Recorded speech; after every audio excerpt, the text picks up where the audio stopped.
ಪ್ರಿಯ ಸ್ಪರ್ಧಾರ್ಥಿಗಳೇ, ಕನ್ನಡದಲ್ಲಿ current affairs ಅನ್ನ ಪ್ರಸ್ತುತಿಪಡಿಸುವ India for IAS ನ ಕರೆಂಟ್ ಅಫೇರ್ಸ್ ಸೀರೀಸ್ಗೆ ನಿಮ್ಮೆಲ್ಲರಿಗೂ ಸ್ವಾಗತ. ನಾನು ಶಿವಲಿಂಗಯ್ಯ.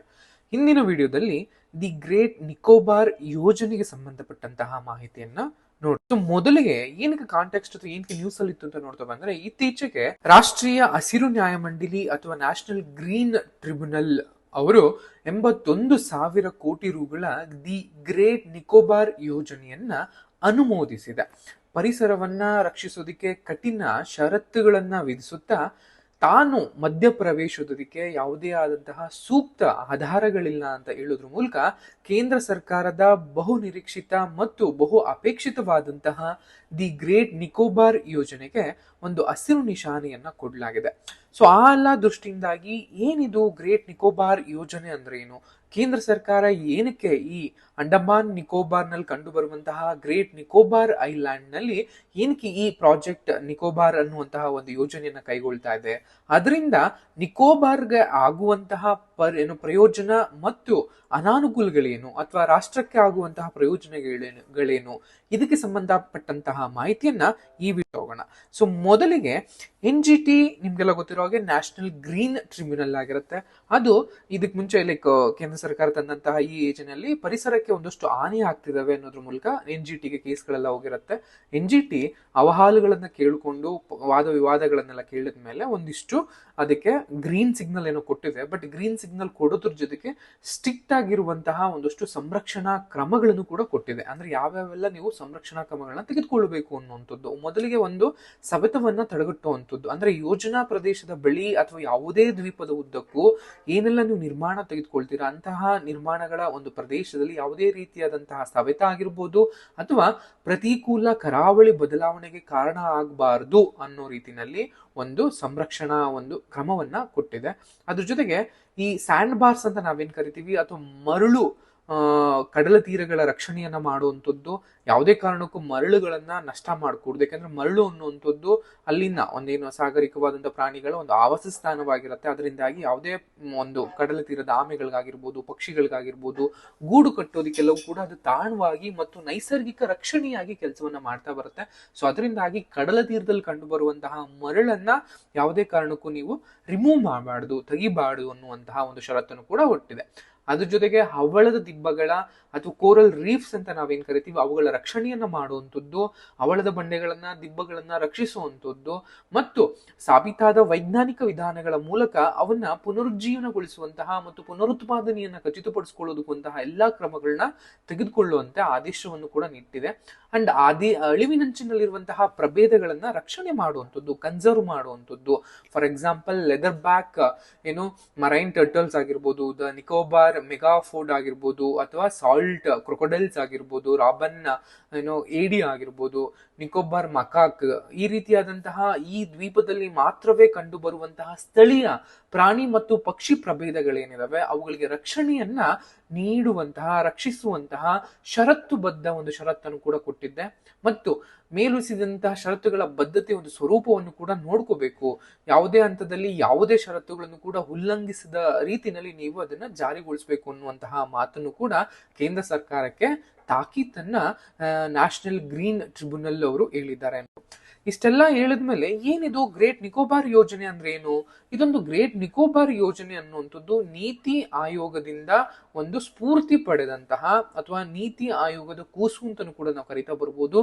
2021ರಲ್ಲಿ ಪ್ರಾರಂಭಿಸಲಾದಂತಹ ಗ್ರೇಟ್ ನಿಕೋಬಾರ್ ಐಲ್ಯಾಂಡ್ ಯೋಜನೆ ಪ್ರಾಜೆಕ್ಟ್ ಅನ್ನುವಂಥದ್ದು ಅಂಡಮಾನ್ ಮತ್ತು ನಿಕೋಬಾರ್ ದ್ವೀಪ ಸಮೂಹದಲ್ಲಿರುವಂತಹ ದಕ್ಷಿಣದ ತುದಿನಲ್ಲಿ ಕಂಡು ಬರುವಂತಹ ಈ ಒಂದೇನು ಗ್ರೇಟ್ ನಿಕೋಬಾರ್ ಅನ್ನುವಂತಹ ಐಲ್ಯಾಂಡ್ ಅಥವಾ ದ್ವೀಪ ಇದೆ, ಈ ದ್ವೀಪವನ್ನ ಕಾರ್ಯತಂತ್ರದ ಅಂದ್ರೆ ಸ್ಟ್ರಾಟಜಿಕ್ ಅಂತ ಕರಿತೀವಿ ಅಥವಾ ಎಕನಾಮಿಕ್ ಸೆಂಟರ್ ಅಂದ್ರೆ ಆರ್ಥಿಕ ಕೇಂದ್ರವಾಗಿ ಪರಿವರ್ತಿಸುವಂತಹ ಗುರಿಯನ್ನ ಹೊಂದಿರುವಂತಹ ಒಂದು ಬೃಹತ್ ಮೂಲಸೌಕರ್ಯ ಉಪಕ್ರಮ ಅಂತ ಕರಿತೀವಿ ಅಥವಾ ವೆರಿ ಬಿಗ್ ಇನ್ಫ್ರಾಸ್ಟ್ರಕ್ಚರ್ಸ್ ಇನಿಷಿಯೇಟಿವ್ ಅಂತ ಕೂಡ ಕರೆಯುವಂಥದ್ದು.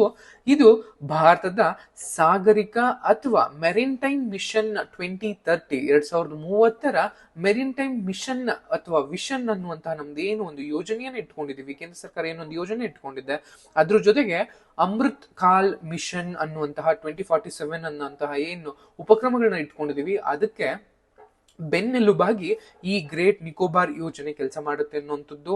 ಅಂಡ್ ಮುಖ್ಯವಾಗಿ ಇದು ಈ ನಿಕೋಬಾರ್ ಐಲ್ಯಾಂಡ್ ನಲ್ಲಿ ಕಂಡು ಬರುವಂತಹ ಏನು ಗಲಾತಿಯ ಕೊಲ್ಲಿ ಆಗಿರ್ಬೋದು, ಬೇ ಆಗಿರ್ಬೋದು, ಅಥವಾ ಪೆಮ್ಮೆಯ ಕೊಲ್ಲಿ ಆಗಿರ್ಬೋದು, ಅಥವಾ ನಂಜಪ್ಪ ಕೊಲ್ಲಿಗಳಾಗಿರ್ಬೋದು, ಇಲ್ಲಿ ಒಂದಷ್ಟು ಮೂಲ ಸೌಕರ್ಯಗಳನ್ನ ಅಭಿವೃದ್ಧಿಪಡಿಸುವಂತಹ ಕೆಲಸವನ್ನ ಒಳಗೊಂಡಿದೆ ಅನ್ನುವಂಥದ್ದನ್ನ ನೀವು ನೋಡ್ತಾ ಬರ್ಬೋದು. ಮುಂದಿನ ಸ್ಲೈಡ್ಸ್ ಅಲ್ಲಿ ನಿಮ್ಗೆ ನಿಕೋಬಾರ್ ಅಥವಾ ಏನು ಗ್ರೇಟ್ ನಿಕೋಬಾರ್ ಐಲ್ಯಾಂಡ್ ಇದೆ ಅದ್ರದ್ದು ಒಂದು ಇಮೇಜ್ ಕೊಡ್ಲಾಗುತ್ತೆ. ಅಂಡ್ ಈ ಯೋಜನೆಯ ಮೂಲ ಸೌಕರ್ಯ ಘಟಕಗಳು ಯಾವ್ಯಾವು, ಇಂಪಾರ್ಟೆಂಟ್ ಏನಂತ ಅಂದಾಗ, ಈ ಗ್ರೇಟ್ ನಿಕೋಬಾರ್ ಯೋಜನೆ ಅಥವಾ ಒಂದು ಪ್ರಾಜೆಕ್ಟ್ ಅಂಡಿನಲ್ಲಿ ಮುಖ್ಯವಾಗಿ 4 ಇನಿಷಿಯೇಟಿವ್ಗಳನ್ನ ಕೈಗೊಳ್ಳಲಾಗ್ತಾ ಇದೆ. ಅದರಲ್ಲಿ ಒಂದು ಅಂತಾರಾಷ್ಟ್ರೀಯ ಕಂಟೈನರ್ ಟ್ರಾನ್ಸ್ಶಿಪ್ಮೆಂಟ್ ಟರ್ಮಿನಲ್ ಅನ್ನುವಂಥದ್ದು, ICTT ಅಂತಲೂ ಕೂಡ ಅದನ್ನ ಕರಿತಾ ಬರ್ತೀವಿ.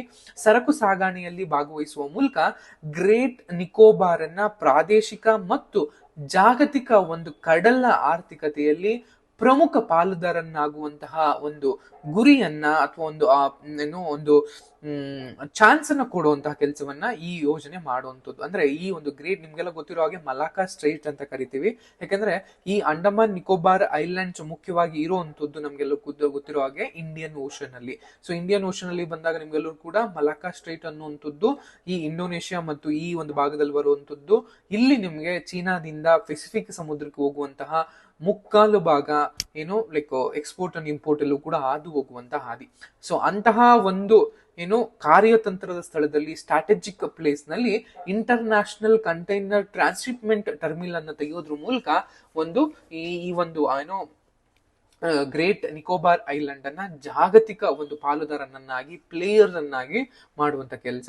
ಅದೇ ಜೊತೆಗೆ ಇದೇ ನಿಕೋಬಾರ್ ಐಲ್ಯಾಂಡ್ ನಲ್ಲಿ ಅಥವಾ ಗ್ರೇಟ್ ನಿಕೋಬಾರ್ ಐಲ್ಯಾಂಡ್ ನಲ್ಲಿ ಗ್ರೀನ್ ಫೀಲ್ಡ್ ಇಂಟರ್ನ್ಯಾಷನಲ್ ವಿಮಾನ ನಿಲ್ದಾಣವನ್ನ ಸ್ಥಾಪಿಸುವಂತಹ ಗುರಿ. ಆ ಮೂಲಕ ದೇಶದ ಇತರೆ ಪ್ರದೇಶಗಳಿಂದ ನಾಗರಿಕ ಸಂಪರ್ಕವನ್ನು ಕೊಡುವಂಥದ್ದು, ಪ್ರವಾಸೋದ್ಯಮವನ್ನ ಹೆಚ್ಚಿಸುವಂಥದ್ದು ಮತ್ತು ರಕ್ಷಣಾ ಸಾಮರ್ಥ್ಯವನ್ನ ಒದಗಿಸುವಂತಹ ಕೆಲಸವನ್ನ ಈ ಒಂದು ಗ್ರೀನ್ ಫೀಲ್ಡ್ ಇಂಟರ್ನ್ಯಾಷನಲ್ ಏರ್ಪೋರ್ಟ್ ಮಾಡ್ತಾ ಬರುತ್ತೆ.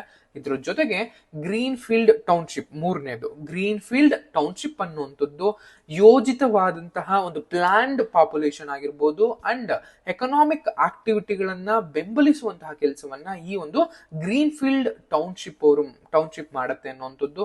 ದೆನ್ 4ನೇದು ಅದು ಫೈನಲ್ನೇದು ಅನಿಲ ಮತ್ತು ಸೌರಶಕ್ತಿ ಆಧಾರಿತವಾದಂತಹ ಒಂದು ವಿದ್ಯುತ್ ಸ್ಥಾವರವನ್ನ ಸ್ಥಾಪಿಸುವಂಥದ್ದು.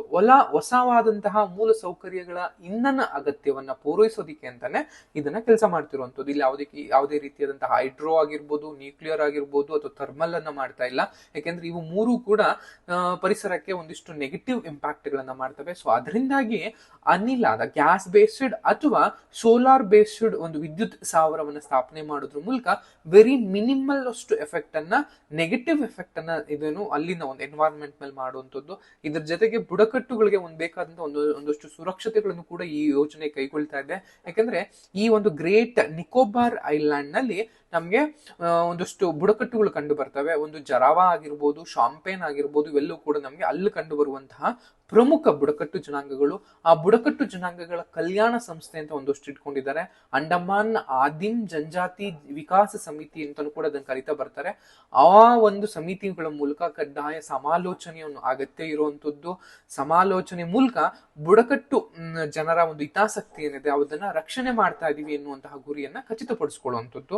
ಇದ್ರ ಜೊತೆಗೆ ಪರಿಸರದ ಒಂದು ಸುರಕ್ಷತೆಯನ್ನು ಕಾಪಾಡಿಕೊಳ್ಳುವಂಥದ್ದು. ಯಾಕಂದ್ರೆ ನಿಮ್ಗೆಲ್ಲ ಗೊತ್ತಿರುತ್ತೆ, ಅಂದ್ರೆ ಡೆವಲಪ್ಮೆಂಟ್ ಅಂತ ಜೊತೆಗೆ ನಾವು ಪರಿಸರವನ್ನು ಕೂಡ ನಾವು ಜೊತೆಗೆ ತೆಗೆದುಕೊಂಡು ಹೋಗ್ಬೇಕು. ಯಾಕಂದ್ರೆ ಅಭಿವೃದ್ಧಿ ಆಗ್ತಿದ್ವಿ ಅಂತ ನಾವು ಅಫಾರೆಸ್ಟ್ರೇಷನ್ ಆಗಿರ್ಬೋದು ಅಥವಾ ಪರಿಸರವನ್ನ ಎನ್ವೈರನ್ಮೆಂಟ್ ಅನ್ನ ನಾವು ಡಿಗ್ರೇಡ್ ಮಾಡೋದಿಕ್ಕಾಗಲ್ಲ. So at the same time ನಮ್ಮ ಅಭಿವೃದ್ಧಿಯ ಜೊತೆಗೆ ಎಕನಾಮಿಕಲ್ ಡೆವಲಪ್ಮೆಂಟ್ ಅಂತ ಏನ್ ಕರಿತೀವಿ ಅದ್ರ ಜೊತೆಗೆ ಎನ್ವೈರನ್ಮೆಂಟಲ್ ಡೆವಲಪ್ಮೆಂಟ್ ಅದು ಕೂಡ ಆಗ್ಬೇಕಾಗಿರುತ್ತೆ. ಸೊ ಅದರಿಂದಾಗಿ ಅದಕ್ಕೆ ಸಂಬಂಧಪಟ್ಟ ಹಾಗೆ ವನ್ಯಜೀವಿಗಳ ಒಂದು ಕಾರಿಡಾರ್ಗಳಂತ ಕರಿತೀವಿ. ಅಂದ್ರೆ ಈ ಯೋಜನೆ ಉದ್ದಕ್ಕೂ 8 ಪ್ರಾಣಿಗಳು ಸುರಕ್ಷಿತವಾಗಿ ಸಾಗಾಟ ಮಾಡೋದಕ್ಕೋಸ್ಕರ 8 ವನ್ಯಜೀವಿ ಕಾರಿಡಾರ್ಗಳನ್ನು ಕೂಡ ಸ್ಥಾಪನೆಯನ್ನ ಮಾಡ್ತಿದ್ದಾರೆ. ಅಂಡ್ ಅನುಷ್ಠಾನವನ್ನ ಅಥವಾ ಇಂಪ್ಲಿಮೆಂಟೇಷನ್ ಅನ್ನ ಯಾರು ಒಂದು ನೋಡಲ್ ಏಜೆನ್ಸಿಯಿಂದ ಬಂದಾಗ ಈ ಒಂದು ಯೋಜನೆಯನ್ನ ಅಂಡಮಾನ್ ಮತ್ತು ನಿಕೋಬಾರ್ ದ್ವೀಪಗಳ ಸಮಗ್ರ ಅಭಿವೃದ್ಧಿ ನಿಗಮ ಲಿಮಿಟೆಡ್ ಅಂತ ಕೂಡ ಕರೀತಾರೆ. ಸೊ ಈ ಒಂದು ಯೋಜನೆ 30 ವರ್ಷಗಳ ಅವಧಿಯೊಳಗೆ ಈ ಒಂದು ಹಂತವಾಗಿ ಈ ಯೋಜನೆಯನ್ನ ಕಾರ್ಯಗತಗೊಳಿಸುತ್ತೆ ಅನ್ನುವಂಥದ್ದು ಕೂಡ ನಿಮ್ಗೆ ಗೊತ್ತಿರಬೇಕಾಗತ್ತೆ. ಈ ಒಂದು ಯೋಜನೆಯು ಸಿಂಗಾಪುರ್ ಮತ್ತು ಹಾಂಗ್ಕಾಂಗ್ ಗಳಲ್ಲಿ ನೀವು ನೋಡ್ಬೋದು. ಸಿಂಗಾಪುರ್ ಕೂಡ ಒಂದು ಐಲ್ಯಾಂಡ್ ನೇಷನ್ ಆಗಿರುತ್ತೆ.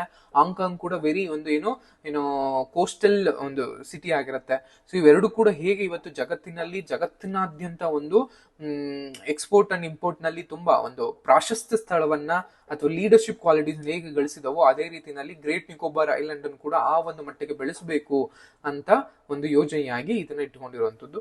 ಈ ಗ್ರೇಟ್ ದ್ವೀಪ ಅಭಿವೃದ್ಧಿ ಯೋಜನೆಯ ಮಹತ್ವವೇನು, ಏನ್ ಇದರಿಂದ ಆಗುವಂತ ಇಂಪಾರ್ಟೆನ್ಸ್ ಏನಿರುತ್ತೆ ಅಂತ ನೋಡ್ತಾ ಬಂದಾಗ, ಮೊದಲಿಗೆ ಒಂದು ಭೌಗೋಳಿಕ ಕಾರ್ಯತಂತ್ರದ ಪ್ರಯೋಜನ ಅಂತ ಕರಿತೀವಿ. ಯಾಕಂದ್ರೆ ನಿಮ್ಗೆಲ್ಲ ಮೊದಲೇ ಹೇಳಿದಾಗೆ ಅಂಡಮಾನ್ ನಿಕೋಬಾರ್ ನಲ್ಲಿ ಈ ನಿಕೋಬಾರ್ ಅನ್ನುವಂಥದ್ದು ತುತ್ತ ತುದಿಯ ದಕ್ಷಿಣದ ಒಂದು ತುದಿಯಾಗಿರುತ್ತೆ. ಇಲ್ಲಿ ನಮ್ಗೆ ಏನು ಎಕ್ಸ್ಪೋರ್ಟ್ ಅಂಡ್ ಇಂಪೋರ್ಟ್ ಗೆ ಹೋಗ್ಬೇಕಾದಂತಹ ಸ್ಥಳಗಳಾಗಿರ್ತವೆ, ಅಥವಾ ಇಂಡಿಯನ್ ಓಷನ್ ಮೇಲೆ ಅಥವಾ ಹಿಂದೂ ಮಹಾಸಾಗರದಲ್ಲಿ ಒಂದು ಸ್ಟ್ರಾಟಜಿಕ್ ಒಂದು ಕಾರ್ಯತಂತ್ರದ ಒಂದು ಸ್ಥಳವಾಗಿರುತ್ತೆ. ನಿಮ್ಗೆಲ್ಲ ಗೊತ್ತಿರೋ ಹಾಗೆ ಚೀನಾ ಹೇಗೆ ಸೌತ್ ಚೀನಾ ಸೀ ನಲ್ಲಿ ತನ್ನ ಒಂದು ವೆಬ್ ಅನ್ನ ಕ್ರಿಯೇಟ್ ಮಾಡ್ಕೋತಾ ಇದೆ, ತನ್ನ ಒಂದು ಪ್ರಾಬಲ್ಯವನ್ನ ಮೆರಿತಾ ಇದೆ. ಸೊ ಅದೇ ರೀತಿನಲ್ಲಿ ಭಾರತದ ಒಂದು ಹಿಂದೂ ಮಹಾಸಾಗರದಲ್ಲೂ ಕೂಡ ಭಾರತ ಒಂದು ಪ್ರಾಬಲ್ಯವನ್ನ ಸಾಧಿಸಬೇಕಾಗಿರುತ್ತೆ. ಯಾಕೆಂದ್ರೆ ಅದು ದೇಶದ ಮತ್ತು ಇತರೆ ರಾಷ್ಟ್ರಗಳ ಒಂದು ಸುರಕ್ಷತೆಗೆ ಅದು ಆಗ್ಲೇಬೇಕಾದಂತ ಕೆಲಸ ಆಗಿರುತ್ತೆ. ಸೊ ಅದರಿಂದಾಗಿ ಒಂದು ಸ್ಟ್ರಾಟಜಿಕ್ ಒಂದು ಪ್ರಯೋಜನವನ್ನ ಇದರಿಂದಾಗಿ ಪಡ್ಕೊಳ್ಳುವಂಥದ್ದು. ದೆನ್ ಭೌಗೋಳಿಕ ಭದ್ರತಾ ಕಾಳಜಿಗಳು ಅಂತ ಕರಿತೀವಿ. ಯಾಕೆಂದ್ರೆ ಬಂಗಾಳ ಕೊಲ್ಲಿ ಮತ್ತು ಹಿಂದೂ ಮಹಾಸಾಗರದ ಒಂದು ಕಾರ್ಯತಂತ್ರದ ಮತ್ತು ಭದ್ರತಾ ಹಿತಾಸಕ್ತಿಗಳಿಗಾಗಿ ಈ ಒಂದು ಯೋಜನೆ ಅನ್ನೋದು ತುಂಬಾನೇ ನಮ್ಗೆ ಭಾರತದ ಒಂದು ಕಡಲ ಭದ್ರತೆಯನ್ನ ಮೆರೈನ್ ಸೆಕ್ಯೂರಿಟಿ ಅಂತ ನಾವೇನ್ ಕರಿತೀವಿ, ಕಡಲ ಭದ್ರತೆಯನ್ನ ಆ ಒಂದು ಭದ್ರತೆ ಸಾಮರ್ಥ್ಯಗಳನ್ನ ಬಲಪಡಿಸುತ್ತೆ ಅನ್ನುವಂಥದ್ದು. ಸೇನಾ ಮೂಲ ಸೌಕರ್ಯಗಳನ್ನ ಉನ್ನತೀಕರಣ ಅಂದ್ರೆ ಲೈಕ್ ಅಪ್ಗ್ರೇಡೇಷನ್ ಅನ್ನ ಮಾಡುವಂಥದ್ದು. ನಿಮ್ಗೆಲ್ಲ ಗೊತ್ತಿರೋ ಹಾಗೆ ಮಿಲಿಟರಿ ಪೋಸ್ಟ್ ಗಳೇನಿರ್ತವೆ ಅಲ್ಲಿ ನಿಮ್ಗೆ ಯೂಶಲಿ ಒಂದು ಅಪ್ಗ್ರೇಡೇಷನ್ ಅನ್ನ ಮಾಡುವಂಥದ್ದು, ಸ್ಥಳೀಯರಿಗೆ ಒಂದು ಉದ್ಯೋಗಾವಕಾಶಗಳನ್ನು ಸೃಷ್ಟಿಯನ್ನ ಮಾಡೋದು. ಈ ಎಲ್ಲ ಯೋಜನೆಗಳಿಂದಾಗಿ ಆ ಒಂದು ಸ್ಥಳೀಯ ಪ್ರದೇಶದಲ್ಲಿರುವಂತಹ ಜನಸಂಖ್ಯೆ ಏನಿದೆ ಅಥವಾ ಜನಸಮುದಾಯ ಏನಿದೆ ಅವ್ರಿಗೆ ಉದ್ಯೋಗ ಸೃಷ್ಟಿಗಳಾಗ್ತವೆ. ಅದ್ರ ಜೊತೆಗೆ ಆರ್ಥಿಕವಾಗಿ ಅವ್ರಿಗೆ ಇನ್ಸೆಂಟಿವ್ ಕೂಡ ಸಿಗ್ತಾ ಬರುತ್ತೆ, ಅಂದ್ರೆ ಉತ್ತೇಜನವನ್ನು ಸಿಗುವಂಥದ್ದು. ಪ್ರವಾಸೋದ್ಯಮ ಟೂರಿಸಂ ಡೆವಲಪ್ಮೆಂಟ್ ಆಗುವಂಥದ್ದು, ಸ್ಥಳೀಯವಾಗಿ ಆರೋಗ್ಯ ರಕ್ಷಣೆ ಆಗಿರ್ಬೋದು, ಗುಣಮಟ್ಟದ ಶಿಕ್ಷಣ ಆಗಿರ್ಬೋದು, ಅಂಡ್ ಈ ಒಂದು ಡೆವಲಪ್ಮೆಂಟ್ ಆಗೋದ್ರಿಂದಾಗಿ ಒಂದು ಮಾಡರ್ನ್ ಲೈಫ್ ಸ್ಟೈಲ್ ಆಗಿರ್ಬೋದು, ಇದೆಲ್ಲೂ ಕೂಡ ಅಲ್ಲಿಗೆ ಪರಿಚಯಿಸುತ್ತಾ ಬರುತ್ತೆ. ಒಂದೇನು ಟೆಲಿಮೆಡಿಸಿನ್ಸು, ಟೆಲಿ ಎಜುಕೇಶನ್ಸು, ಈ ಅಡ್ಮಿನಿಸ್ಟ್ರೇಟಿವ್ ಅಥವಾ ಈ ಆಡಳಿತ ಅನ್ನುವಂಥದ್ದು ಎಲ್ಲವೂ ಕೂಡ ಈ ಒಂದು ಸೇವೆಯನ್ನ ಸುಗಮವಂಥದ್ದು. ಅಂಡ್ ಈ ಒಂದು ಯೋಜನೆಗಿರುವ ಮುಖ್ಯವಾದಂತಹ ಕನ್ಸರ್ನ್ಗಳೇನೇನು, ಕಾಳಜಿಗಳೇನೇನು ಅಂತ ಬಂದಾಗ ಮೇನ್ ಇರುವಂತದ್ದು ಬಯೋಡೈವರ್ಸಿಟಿಗೆ ಥ್ರೆಟ್ ಅನ್ನುವಂಥದ್ದು ಅಥವಾ ಜೀವ ವೈವಿಧ್ಯತೆಗೆ ಇರುವಂತಹ ಬೆದರಿಕೆ. ಏಕೆಂದ್ರೆ ಈ ಯೋಜನೆಯಿಂದಾಗಿ ಅಸಂಖ್ಯ ಸಂಖ್ಯೆಯಲ್ಲಿ ಮರಗಳನ್ನ ಕಡಿಬೇಕಾಗಿರುತ್ತೆ ಅಥವಾ ಕೆಲವು ಪ್ರದೇಶಗಳನ್ನ ಮಾರ್ಪಾಟುಗಳನ್ನಾಗಿ ಮಾಡಬೇಕಾಗಿರುತ್ತೆ. ಅಂತಹ ಸಮಯದಲ್ಲಿ ಆ ಒಂದು ಪರಿಸರ ವ್ಯವಸ್ಥೆಯನ್ನೇ ಅವಲಂಬಿಸಿರುವಂತಹ ಒಂದು ಬಯೋಡೈವರ್ಸಿಟಿ ಅಥವಾ ಪ್ರಾಣಿ ಪಕ್ಷದ ಸಂಕುಲಕ್ಕೆ ಏನಾಗ್ಬೋದು ಅನ್ನುವಂತಹ ಒಂದು ಇದಿರುತ್ತೆ. ಯಾಕೆಂದ್ರೆ ಸಾವಿರಾರು ಮರಗಳು ಅಥವಾ ಲೈಕ್ ಕೋರಲ್ ದ್ವೀಪಗಳಾಗಿರ್ಬೋದು, ನಿಕೋಬಾರ್ನ ಒಂದು ಪಕ್ಷಿಗಳಾಗಿರ್ಬೋದು, ಅಥವಾ ಟರ್ಟಲ್ಸ್ ಆಗಿರ್ಬೋದು, ಇವೆಲ್ಲವೂ ಕೂಡ ಇದರಿಂದ ಆಗುವಂತ ಅದರಿಂದ ಆಗುವಂತ ನೆಗೆಟಿವ್ ಇಂಪ್ಯಾಕ್ಟ್ಗಳು ಇದ್ರ ಮೇಲೆ ಬೀಳುವಂತ ಚಾನ್ಸ್ ಇರುತ್ತೆ. ಅಂಡ್ ಇಲ್ಲಿನ ಸ್ಥಳೀಯ ಬುಡಕಟ್ಟು ಜನಸಂಖ್ಯೆಗಳ ಒಂದು ಹಕ್ಕುಗಳು ಏನಿರುತ್ತೆ ಅದು ತುಂಬಾ ನಷ್ಟ ಆಗತ್ತೆ, ಕಳೆದು ಹೋಗ್ತವೆ. ಯಾಕಂದ್ರೆ ಆ ಪ್ರದೇಶದ ಮೇಲೆ ಮುಂದಿನ ಒಂದು ಡೆವಲಪ್ಮೆಂಟ್ ಆದ್ಮೇಲೆ ಯಾರೋ ಅದು ಯಾಕಂದ್ರೆ ಇನ್ವೆಸ್ಟ್ಮೆಂಟ್ ಯಾರು ಮಾಡಿರ್ತಾರೋ ಅವ್ರು ಅವ್ರು ಹೆಚ್ಚಿನ ಒಂದು ಪ್ರಾಬಲ್ಯವನ್ನು ಹೊಂದ್ತಾ ಹೋಗ್ತಾರೆ, ಸ್ಥಳೀಯರು ಅಲ್ಲಿನ ತಮ್ಮ ಹಕ್ಕನ್ನ ಕಳ್ಕೊತಾ ಹೋಗ್ತಾರೆ ಅನ್ನುವಂತಹ ಕೆಲವು ಕನ್ಸರ್ನ್ಗಳು ಇರುವಂತದ್ದು. ದೆನ್ ಇದು ನಮ್ಗೆ ಯಾವಾಗಲೂ ಕೂಡ ಸಿಸ್ಮಿಕ್ ಆಕ್ಟಿವಿಟಿ ತುಂಬಾ ವಾಲಟೈಲ್ ಆಗಿರುವಂತಹ ಅಥವಾ ಭೂಕಂಪದ ಒಂದು ದುರ್ಬಲತೆಯನ್ನು ಹೊಂದಿರುವಂತಹ ಪ್ರದೇಶಗಳಾಗಿರ್ತವೆ. ಇದಕ್ಕೆ ಮುಂಚೆ 2004 ಕೂಡ ಸುನಾಮಿ ಸಮಯದಲ್ಲಿ ಇಲ್ಲೊಂದಷ್ಟು ಭೂಕಂಪಗಳಾಗಿದ್ದು ಅಂತದ್ದು, ಶಾಶ್ವತ ಕುಸಿತಗಳನ್ನ ಕಂಡಿರುವಂತದ್ದು, ಇವೆಲ್ಲವೂ ಕೂಡ ಇರುವಂತದ್ದು. ಅಂಡ್ ಅಂತಾರಾಷ್ಟ್ರೀಯ ಕಟ್ಟುಪಾಡುಗಳನ್ನ ದುರ್ಬಲಗೊಳಿಸುವಂತದ್ದು ಅಂತ ಕೂಡ ಕೆಲವು ಮಾತುಗಳನ್ನ ಹೇಳ್ತಿದ್ದಾರೆ. ಯಾಕೆಂದ್ರೆ ಈ ಒಂದು ನಿಕೋಬಾರ್ ಐಲ್ಯಾಂಡ್ ಏನಿದೆ ಇಲ್ಲಿ ನಮ್ಗೆ ಗಲಾತಿಯಾ ಬೇ ವನ್ಯಜೀವಿ ಅಭಯಾರಣ್ಯವು ಕೂಡ ಯುನೆಸ್ಕೋ ವಿಶ್ವ ಪರಂಪರೆಯ ಒಂದು ತಾಣದ ಭಾಗವಾಗಿದೆ ಅಂತ ಗೊತ್ತಿರಬೇಕಾಗತ್ತೆ. ಸೊ ಈ ಒಂದು ಪ್ರಾಜೆಕ್ಟ್ ಇಂದಾಗಿ ಆ ಒಂದು ಏನು ಬೌಂಡ್ರಿಗಳಿದಾವೆ, ಬೌಂಡ್ರಿಗಳನ್ನ ಎಲ್ಲೋ ಡೈಲ್ಯೂಟ್ ಆಗುತ್ತೆ. ಇದರಿಂದಾಗಿ ಅಂತಾರಾಷ್ಟ್ರೀಯ ಅಥವಾ ಇಂಟರ್ನ್ಯಾಷನಲ್ ಒಂದು ಕಟ್ಟುಪಾಡುಗಳೇನು ಅದಕ್ಕೆ ಎಲ್ಲ ಕೂಡ ದುರ್ಬಲ ಆಗ್ಬೋದು ಅನ್ನುವಂಥದ್ದು. ದೆನ್ ಸಾಕಷ್ಟು ಸಾಮಾಜಿಕ ಪರಿಣಾಮದ ಒಂದು ಮೌಲ್ಯಮಾಪನದ ಕೊರತೆ ಇರುವಂತದ್ದು. ಇದರಿಂದ ಆಗುವಂತಹ ಒಂದು ಸೋಷಿಯಲ್ ಇಂಪ್ಯಾಕ್ಟ್ ಏನಿದೆ ಅದನ್ನ ಇವ್ಯಾಲ್ಯೂಯೇಷನ್ ಮಾಡುವಂತಹ ಅಥವಾ ಅನಲೈಸ್ ಮಾಡುವಂತಹ ಗ್ಯಾಪ್ ಅನ್ನ ನಾವು ನೋಡ್ತಿರುವಂತದ್ದು. ಎಕನಾಮಿಕ್ ಅಸಮರ್ಥ್ಯ ಅಂತ ಕರೆಯುವಂಥದ್ದು. ಅಂದ್ರೆ ಒಳನಾಡಾಗಿರ್ಬೋದು, ಸಂಪನ್ಮೂಲಗಳಾಗಿರ್ಬೋದು ಅಥವಾ ಕೈಗಾರಿಕೆಗಳ ಬ್ಯಾಕಪ್ ಇಲ್ಲದೆ ಈ ಒಂದು ನಿಕೋಬಾರ್ ಯೋಜನೆಯಲ್ಲಿ ಈ ರೀತಿಯಾದಂತಹ ಮಾಡುವಂಥದ್ದು. ಯಾಕಂದ್ರೆ ನಿಮ್ಗೆ ಚೆನ್ನೈ ಆಗಿರ್ಬೋದು, ಕೋಲ್ಕತ್ತಾ ಆಗಿರ್ಬೋದು, ಇವೆಲ್ಲವೂ ಕೂಡ ಈ ಪ್ರದೇಶದಿಂದ ಬರೋಬ್ಬರಿ 2000 ಕಿಲೋಮೀಟರ್ಗಳಷ್ಟು ಡಿಸ್ಟೆನ್ಸ್ ಅಲ್ಲಿ ಇರುವಂತದ್ದು. ಸೊ ಇದರಿಂದಾಗಿ ಏನಾದ್ರೂ ಲೈಕ್ ಅಷ್ಟು ಎಫೆಕ್ಟ್ ಬೀಳುತ್ತಾ ಅಂತ ನಾವು ನೋಡ್ತಾ ಬರುವಂತದ್ದು. ಇವೆಲ್ಲವೂ ಕೂಡ ನಮ್ಗೆ ಕನ್ಸರ್ನ್ಗಳದ್ದು. ಇನ್ನು ಅವಾಗಲೇ ಹೇಳಿದಾಗೆ ಗ್ರೇಟ್ ನಿಕೋಬಾರ್ ಐಲ್ಯಾಂಡ್ ನಿಮ್ಗೆ ನೋಡ್ತೀವಿ ಅನ್ನುವಂಥದ್ದು. ಇದು ನಿಮ್ಗೆ ಇಂಡಿಯನ್ ಓಷನ್ ಅಲ್ಲಿ ಇರುವಂತಹ ಅಂಡಮಾನ್ ಮತ್ತು ನಿಕೋಬಾರ್ ಯೋಜನೆಗಳು. ಅಂಡಮಾನ್ ನಿಕೋಬಾರ್ನ ರಾಜಧಾನಿ ಪೋರ್ಟ್ ಬ್ಲೇರ್ ಅಂತ ಇರುತ್ತೆ. ಬಟ್ ಅದ್ರದೀಗ ನೇಮ್ ಅನ್ನ ರೀನೇಮ್ ಮಾಡಲಾಗಿದೆ, ಶ್ರೀ ವಿಜಯಪುರಂ ಅಂತ ಕರೀತಾನು ಬರ್ತಾರೆ. ಅದ್ರ ಬಗ್ಗೆ ನಿಮ್ಗೆ ಗೊತ್ತಿರಬೇಕಾಗತ್ತೆ. ಅಂಡಮಾನ್ ಆಗಿರ್ಬೋದು, ಅದನ್ನ ಯೂಶಲಿ ನಿಮ್ಗೆ ಗ್ರೇಟ್ ಅಂಡಮಾನ್ ಅಂತ ಕರೀತಾರೆ, ಅಥವಾ ಮಿಡಲ್ ಅಂಡಮಾನ್, ಲೋವರ್ ಅಂಡಮಾನ್ ಅಂತಾನು ಕೂಡ ಕರ್ಕೊಂಡು ಲಿಟಲ್ ಅಂಡಮಾನ್ ಅಂತಾನು ಕೂಡ ಕರೀತಾರೆ. ಅಂಡಮಾನ್ ಅಲ್ಲಿ 4 ಭಾಗಗಳಿರುವಂತದ್ದು. ಒಂದು ನಿಮ್ಗೆ north Andaman, middle Andaman, lower Andaman ಮತ್ತು ಇನ್ನೊಂದು ಲೈಕ್ ಸೆಂಟಿನಲ್ ಹೈಲ್ಯಾಂಡ್ ಅಥವಾ ಲಿಟಲ್ ಅಂಡಮಾನ್ ಅನ್ನುವಂಥದ್ದು. ಈ ರೀತಿಯಾಗಿ 4 ಇರ್ತವೆ. ಸೊ ಇದನ್ನ ನೋಡ್ತಾ ಬರ್ತೀರಾ.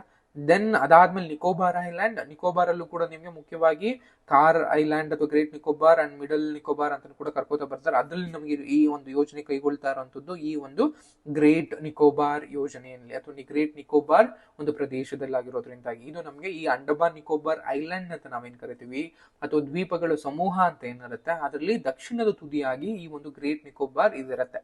ಸೊ ಇಲ್ಲಿ ನಮ್ಗೆ ಇಲ್ಲಿಂದಾಗಿ ನಮಗೆ ಮಲಕಾ ಸ್ಟೇಟ್ ಗಳಲ್ಲೂ ಕೂಡ ಹಾದು ಹೋಗುವಂತದ್ದು ತುಂಬಾನೇ ಇಂಪಾರ್ಟೆಂಟ್ ಆಗಿರುತ್ತೆ. ಸೊ ಅದರಿಂದಾಗಿ ವೆರಿ ಸ್ಟ್ರಾಟಜಿಕ್ ಇಂಪಾರ್ಟೆನ್ಸ್ ಅಂತ ಕರಿತೀವಿ.